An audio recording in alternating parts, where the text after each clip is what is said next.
Hi, this is Pam, Flower Patch Farmhouse, and today I'm going to share with you how I pot up my geranium seedlings. I planted some seeds in a little 6-pack right here,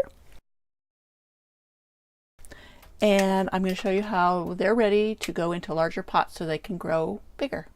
All right, we're going to prick these out, and I've already taken many of them out. Now there's a whole bunch in this one little cell, so I'm going to be very careful.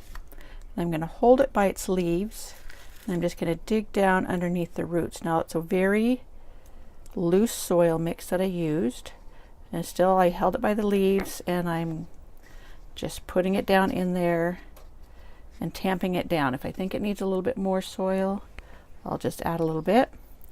And there, that one's ready to be watered and set on the under the lights, or I can just, it's been pretty warm enough and bright enough it could just sit on the potting bench here in the greenhouse.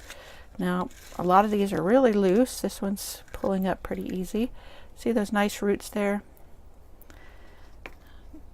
And that's pretty simple. That's all you do. You don't have to cut off all the extras. Some people claim that digging them out this way and repotting them shocks the roots too much. The sun's coming out, if you noticed it getting brighter all of a sudden. But I haven't found that to be accurate. If you have a loose seed starting mix and you just dig them out carefully, they're well watered, so they're very moist, or at least in here they were very moist, so they seem to come through it just fine. And I'll water these and putting in the tray, and then I'll get some more pots with soil to put these ones in. And that's just how you pot up your geranium seedlings.